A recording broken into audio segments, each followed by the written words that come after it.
안녕하세요. 30대 여성입니다. 제가 이렇게 사연을 보내게 된 이유는 저희 시아버지 때문이에요. 시어머니도 아니고 신우도 아닌 시아버지 때문에 제가 이혼을 결심하게 될 줄은 상상도 못했어요. 시아버지가 그런 분이실 줄이야. 솔직히 시아버지 성격이 드세서 힘들어요. 막말을 하셔서 힘들어요. 뭐 그런 이야기야. 다른 분들의 사연에서도 종종 나오는 이야기잖아요. 하지만 저는 저희 아버님 같은 분은 정말이지 본 적도 들은 적도 없네요.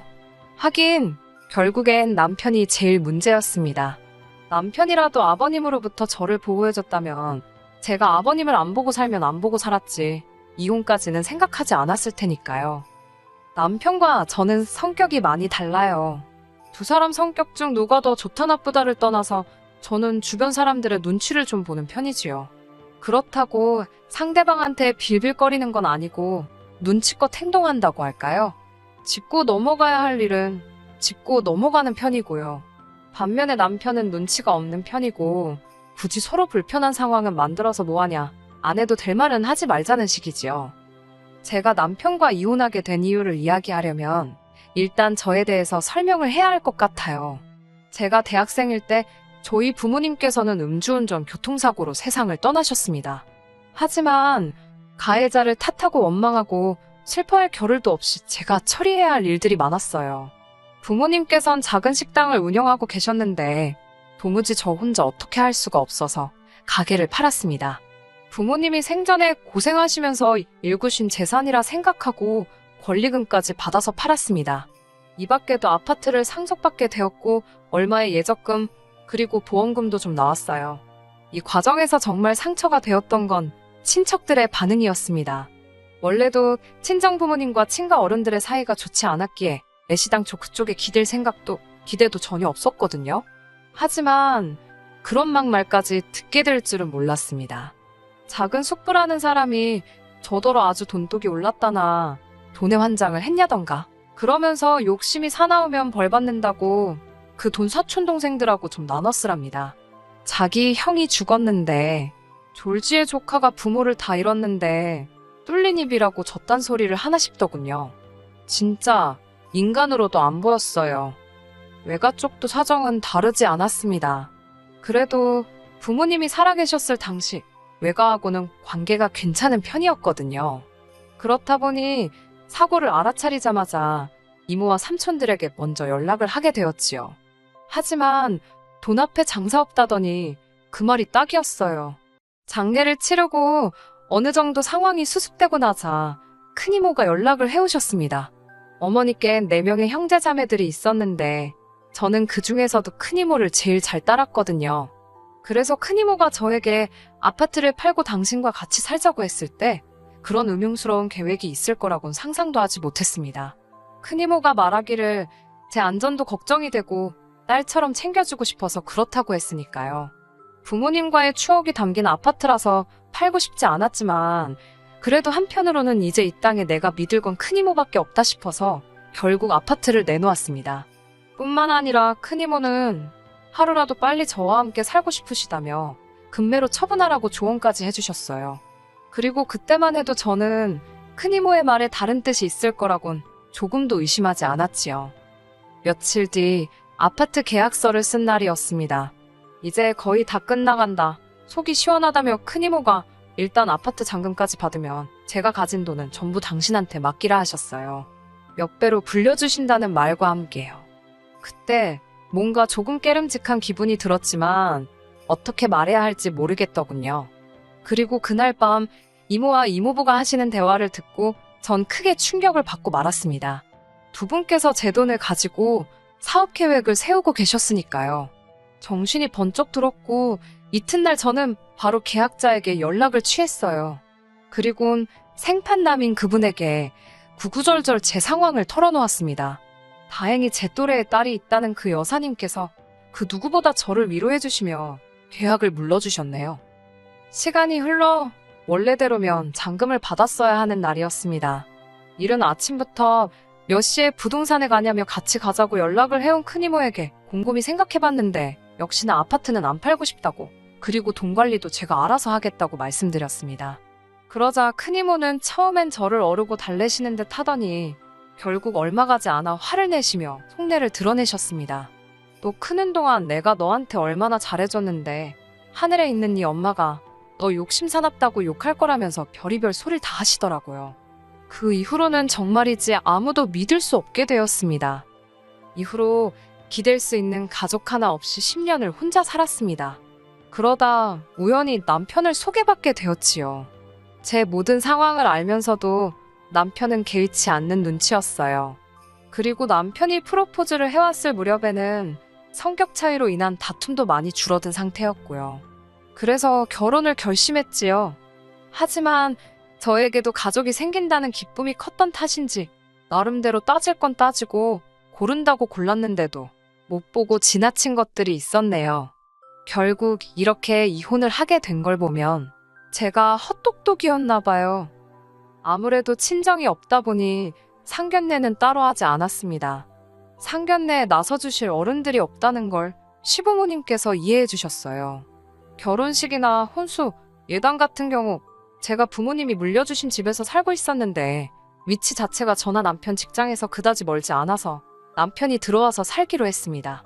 혼수를 해봤자 이미 집에 기본적인 가구 과자는 다 갖춰져 있었기에 남편이 크게 돈 쓸 게 없었어요. 하지만 예단은 생략하기가 어려웠습니다. 주변 지인들이 그래도 네가 해가는 게 많은데 무슨 예단까지 해가냐고 한마디씩 하긴 해줬지만 당시만 해도 솔직히 저 말이지요. 시부모님과 정말 잘 지내고 싶었습니다. 저희 부모님이다 생각하고 잘해드리고 싶었고 정말 딸 같은 며느리가 되고 싶었습니다.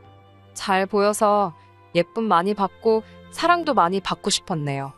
그래서 예단으로 두 분께 명품 시계 해드렸습니다. 이후로도 이틀에 한 번씩 전화드리고 옷 사드리고 한 달에 30만 원씩 용돈 드리고 명절과 아버님 생신 때 또 따로 50만 원씩 챙겨드렸어요. 제 딴에는 정말 최선을 다했습니다. 하지만 시부모님을 만족시켜드리는 건 제가 생각한 것보다 훨씬 힘들고 서러웠습니다. 그간 제가 겪은 일들을 하나하나 열거하자면 3일 밤을 꼬박 지새도 모자랄 판이지요. 그러니 이혼을 결심하게 된 결정적인 사건만 털어놓겠습니다. 솔직히 식을 올린 이후로 어머님 아버님을 직접 겪어본 결과 다른 분들과 크게 다를 것도 없다는 건 알아차렸습니다. 그래서인지 딸 같은 며느리가 되겠다는 제 다짐이랄까요? 그 마음가짐도 조금씩 사라져가고 있었지요. 그러다 식을 올린 지 6개월 만에 정말 어처구니 없고 실망스러운 사실을 알게 되었습니다. 그전부터 항상 의아했던 것이 아버님께서는 평생을 택시 운전사로 돈을 버셨다 들었거든요. 그러나 단 한 번도 아버님이 운전하시는 모습을 보질 못했습니다. 차가 없으신 것도 아니었어요. 그래서 언젠가 아버님께 아버님은 운전하시는 걸 안 좋아하시나 보다고 운을 띄웠습니다. 그러자 아버님께선 멍청한 놈들 때문에 발이 묶였다며 갑자기 짜증을 내셨습니다. 솔직히 그땐 그 말뜻을 정확히 이해하지 못했는데 저희 아버님 성격이 워낙에 불같으셔서 또 묻기도 그렇고 그냥 그러려니 했네요. 사건이 벌어졌던 날은 아버님 생신이라서 시댁에서 점심을 다 같이 먹었습니다. 어머님께서 며느리 솜씨 좀 보자고 하셔서 얼결에 제가 준비하게 되었어요. 사실 남편 말로는 생신에는 항상 외식을 했다고 해서 올해도 당연히 외식을 할 줄 알았거든요. 아무튼 어머님께선 미역국을 비롯한 몇 가지 음식 목록을 정해주셨어요. 그리고는 추가로 아버님께서 갈비찜을 좋아하시니 며칠 두고 먹게 양 좀 넉넉히 그리고 꼭 칸으로 준비하라셨습니다. 물론 상차림에 들어간 비용은 전부 저희 생활비로 부담해야 했고요. 그래서 생신 선물로는 요새 유행한다는 용돈 박스에 10,000원짜리로 50만 원만 채워 넣었습니다. 하지만 유감스럽게도 50만 원도 제 딴에는 쓴다고 쓴 건데 좋은 소리는 못 들었네요. 아버님께선 이게 다 5만 원짜리였으면 얼마나 좋았겠냐며 오히려 핀잔을 주셨거든요. 아버님은 생신상에 들어간 제 노력과 시간 그리고 비용은 안중에도 없으신 눈치였습니다. 순간 파스가 덕지덕지 붙은 제 손목을 보니 눈물이 왈칵 쏟아지더라고요. 그러자 아버님께선 저더러 갑자기 왜 재수없게 남의 생일상 앞에서 울고 난리냐며 밥맛 떨어진답니다. 그러더니 앞에 놓인 생신상을 냅다 발로 차시고는 술이나 드시러 가셔야겠다며 자리를 일어나셨어요. 화장실로 향하시던 아버님께서 남편에게 가서 차 시동 걸라고 그러시는 게 들렸습니다. 하지만 이미 남편이나 아버님이나 식사를 하는 동안 막걸리와 소주를 꽤나 마신 상태였기에 둘 중 누구도 운전을 하면 안 되는 상황이었지요. 저는 남편에게 운전을 지금 어떻게 하냐고 안 된다고 막았습니다. 아버님께도 저 때문에 그러신 거면 저는 근처 카페라도 가 있을 테니 집에서 드시라고 말씀드렸지요. 그러자 아버님께선 진짜 저 때문에 술맛 떨어진다며 어떻게 시애비 비위도 하나 못 맞추냐입니다. 며느리가 좀 아버님하고 달라붙고 아양도 떨고 그래야 되는데 진짜 별로랍니다. 그러더니 남편더러 빨리 가서 시동 안 걸고 뭐하냐고 소리를 빽 지르시더라고요. 남편도 안 되겠다 싶었는지 주섬주섬 옷을 챙겨 입고는 현관을 나서는 거예요. 아버님의 막말도 그렇고 하란다고 하는 남편도 바보 같아서 우라가 치밀더라고요. 결국 제가 안 된다고 뛰어나가 그 둘을 가로막았습니다.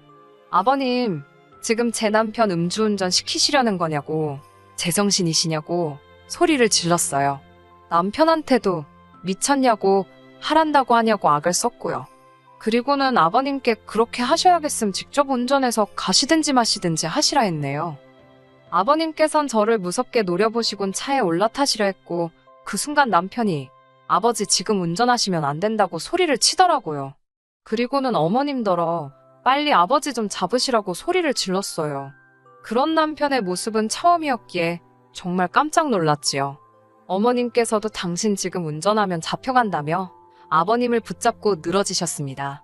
아버님께서는 어머님에게 쌍욕을 하시면서 이거 놓으라고 당신 마음대로 술도 못 먹으러 가냐면서 아주 난리도 아니었지요. 그러자 남편도 아버지 지금 무면허나 마찬가지시라고 이번에도 하시면 진짜 큰일 난다고. 결국 한바탕 소동이 있고 나서야 아버님은 누구한테 하시는 건지도 알 수 없는 욕지거리를 내뱉으시며 집 안으로 들어가셨습니다. 저와 남편도 진땀을 뺐고 대리운전을 불러서 집에 오게 되었지요. 집에 도착하자마자 남편에게 아까 했던 이야기가 다 뭐냐고 물었습니다. 아버님께서 왜 지금 운전을 하시면 안 되냐고 무면허라니 그게 무슨 이야기였냐고 물었어요. 남편은 귀찮다는 듯이 음주운전 2번 하다 걸렸다고 대꾸를 하다가 아차 싶었는지 입을 다물더라고요.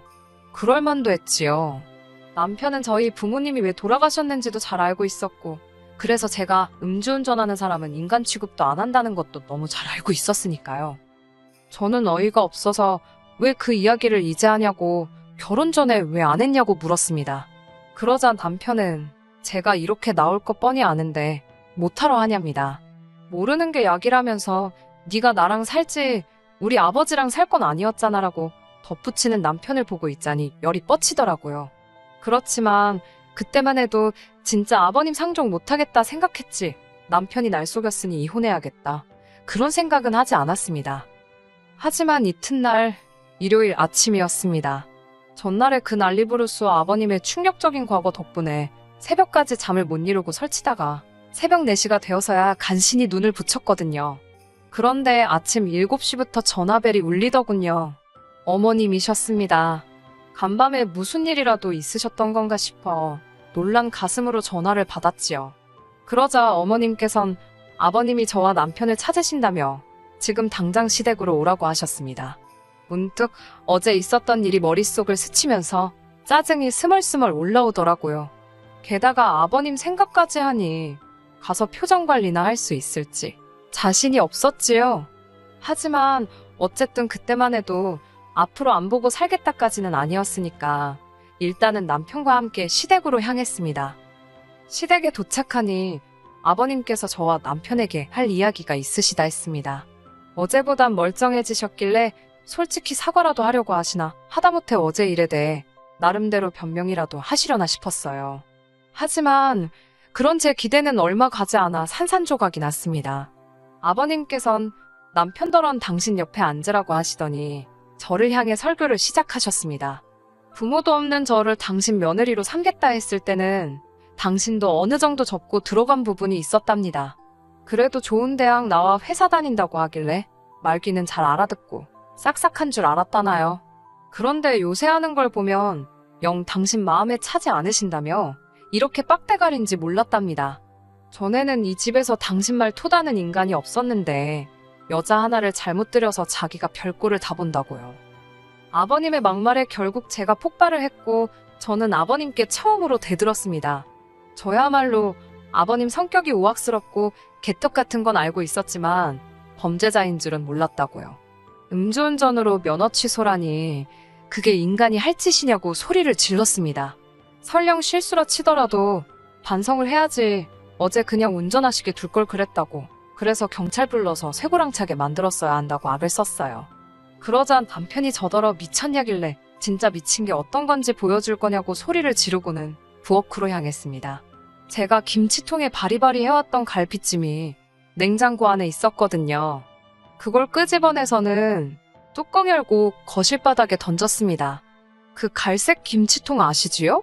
덕분에 거실 바닥에는 온통 갈비찜 양념의 기름기가. 그러자 어머님께선 저더러 완전히 돌았냐고 아버님 앞에서 이게 무슨 행패냐며 저더러 빨리 죄송하다고 그러랍니다. 한 번도 저한테 따뜻하게 며느리라고 불러주신 적 없으신, 늘 저에게 야, 너 라고 부르시던 어머님이셨어요. 그동안 서러웠던 일들이 전부 한 번에 터져나오는 기분이었습니다. 남편이란 자식도 저를 붙들고는 한다는 소리가 자기 아버지 성질 몰라서 그러냐며 어떻게 뒷감당을 하려고 이러냐입니다. 빨리 지금이라도 싹싹 빌라대요. 그런 남편에게 넌 네 앞가림이나 잘하고 이제 집에 들어올 생각은 하지 말라 했습니다. 막말로 우리 부모님은 네 애비 같은 인간 때문에 돌아가신 거라고 쪽팔린 줄 알고 미안한 줄 알라고요. 이후로는 뭐 구구절절 이야기할 필요도 없겠네요. 남편이랑 깔끔하게 갈라섰습니다. 염치도 없고 낯짝 두꺼운 남편이란 작작해서 제 아파트는 물론이고 5만 가지를 다 탐을 내더라고요. 제가 먼저 이혼하자고 했으니 위자료를 줘야 한다나요? 네 하고 싶은 대로 하라고 했습니다. 법대로 하고 싶으면 법대로 하고 소송 걸고 싶으면 소송 걸라고요. 역시나 아무 일도 없었습니다. 그냥 스무스하게 헤어졌지요.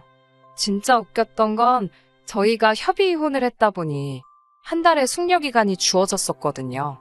그 한 달이 다 끝나갈 즈음에서 어머님 아버님이 저에게 만나자고 연락을 해오셨더라고요. 이제 뭐 겁날 것도 없겠다 만났습니다. 그러자 두 분이 제 손을 부여잡으시곤 얼마나 그동안 힘들었냐며 당신들이 진작에 마음의 문을 열지 못해서 미안하답니다. 딸 같은 며느리라고 생각하다 보니 이것저것 가르쳐주고 싶은 게 많았다나요. 그러면서 다시 처음부터 시작한다 생각하고 잘해보잡니다. 뭐 때문에 갑자기 그러신 건지는 지금도 모르겠어요. 돈 때문인가 싶기도 하고. 하지만 진심이었든 아니었든 저에겐 더 이상 중요한 문제가 아니었지요. 저는 그냥 한바탕 신나게 웃고는 조심히 들어가시라 했습니다. 다시는 연락하지 마시라고요. 1년도 못 살고 호적 지저분해지고 솔직히 하늘에 계신 부모님을 생각하면 죄송스럽고 슬프고 그렇습니다. 아마 하늘에 계신 부모님도 저를 보면서 그러시겠지요? 속상하고 미안하고 세상 그 어디에도 부모님처럼 저를 사랑해줄 사람은 없다는 걸 너무 잘 알게 된 지금 그 어느 때보다 떠난 부모님이 그립네요.